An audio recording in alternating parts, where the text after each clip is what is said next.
You know it's serious when someone vanishes without a word. Meghan Markle has officially gone full ghost mode. After weeks of bad press, political heat, and even getting roasted by South Park, she's done. Packed up, gone. Destination? Dubai. That's not just a random escape. Dubai isn't your average holiday spot. It's the billionaire's playground. No paparazzi, no royals, no drama. Just gold-tinted privacy, luxury, and most importantly, silence. But don't be fooled, this wasn't a spa trip. It was a tactical retreat. The timing couldn't have screamed louder. Days before Meghan left, she made headlines again, this time for sending a gift and signing it as Her Royal Highness. Problem? She's not supposed to use that title anymore. British lawmakers had finally had enough. The House of Lords took real action, pushing a formal motion to strip Harry and Meghan of their Duke and Duchess title. This wasn't symbolic. It was serious. Politicians said it out loud. You can't build a brand on royal status while attacking the very institution that gave it to you. Then came the South Park episode, the one that mocked Meghan and Harry's cries for privacy while touring every talk show and cashing in on their pain. It stung. It hit where it hurt, the brand. And still, Meghan kept going. Sitting in podcast studios, no makeup, talking about vulnerability, but everything looked polished. Too polished, like an ad, not a story. The UK public caught on. Polls show they've had enough, not because Meghan walked away from the royal family, but because she keeps selling it back to us. She still uses her HRH vibe for branding. She signs deals, she launches projects, all while pretending she's left the royal life behind. Let's be real. The Queen warned them. If they wanted out, they had to give it all up. Titles, perks, branding. Meghan nodded, smiled, and did the opposite. Prince William isn't playing nice anymore. Sources say he's backing the motion to strip their royal status once and for all. No more half in, half out. And the monarchy, they've stopped pretending. Meanwhile, Meghan's Instagram was full of glamorous concert selfies, Beyoncé shows, luxury outfits, and curated captions. It all screamed, "Look at me, I'm still in the game." But guess what? Insiders say she wasn't even invited by Beyoncé. She was someone's +1. So much for being royalty in Hollywood. At the same time, Harry embarrassed himself in a BBC interview, asking for British taxpayer-funded security.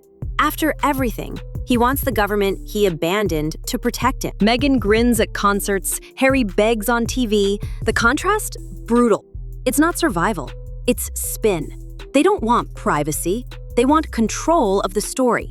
But behind the Instagram filters and podcast edits, the empire is cracking. Parliament isn't debating if they should lose their titles, it's how to do it. Petitions are growing, MPs are on board, Buckingham Palace is silent. And that silence? That's deadly. Even the tabloids aren't leading the outrage anymore, it's the public. The same people who once loved Meghan as a breath of fresh air now call her manipulative, fake, exhausting. And Harry? He's not escaping this either. Parliament is going after both of them. His interview made him look out of touch, entitled Clueless. 42 million views.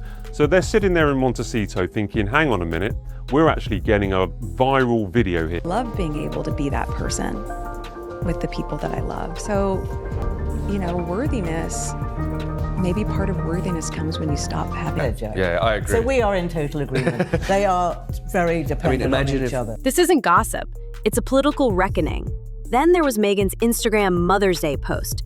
Beautiful lighting, kids arranged like props, a poetic caption. Again, not a family moment, just another product. People aren't dumb.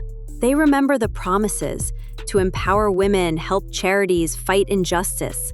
But those efforts have faded. Even Sabal, a women's group Meghan once supported, quietly disappeared from her circle. The message is clear. When the spotlight is flattering, they're there. When it's not, silence. So, Meghan lands in Dubai.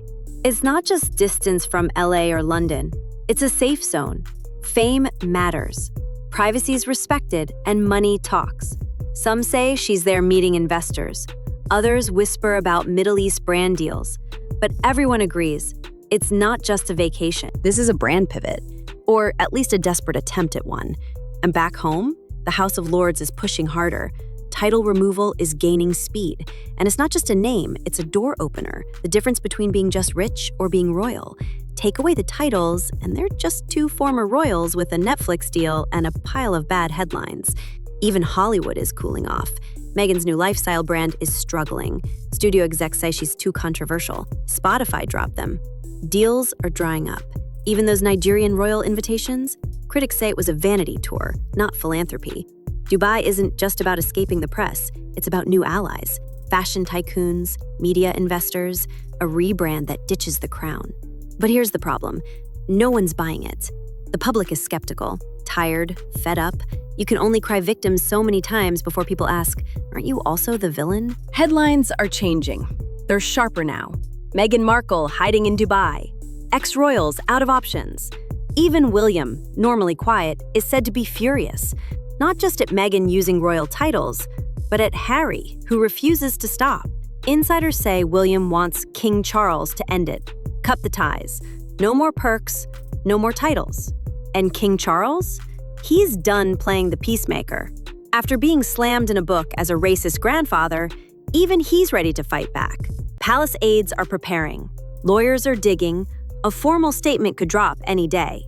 And when it does, it could end the Sussex royal chapter for good. Meghan knows it. That's why she's not rushing home. What's there for her now? I'm the Queen, the late Queen Elizabeth, new instinct. If you're the Duke of Sussex or Duke and Duchess of Sussex, I just find it very uncomfortable, and I think a huge number of your viewers would agree. A cold media climate, a failing podcast, a husband whose approval ratings are tanking. Dubai is distraction, shine, a place where nobody calls her Duchess of Drama. But even there, whispers follow. At a recent gala, insiders say Meghan was venting, telling UAE elites that she's done everything right, and the press still attacks. She's building a new story, the misunderstood mom, just trying to do good, while the media tears her down. But here's the truth, people are done blaming the press. They're starting to blame her.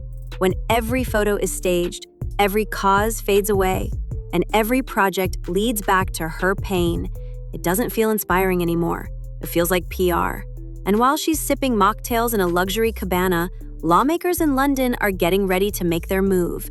This isn't about just one title. It's about integrity, about what royalty should stand for. And Meghan, she might find that not even Dubai's sun can shine away the storm that's heading straight for her legacy. Because when the crown speaks, it's final. And when that happens, Meghan Markle won't just lose a name.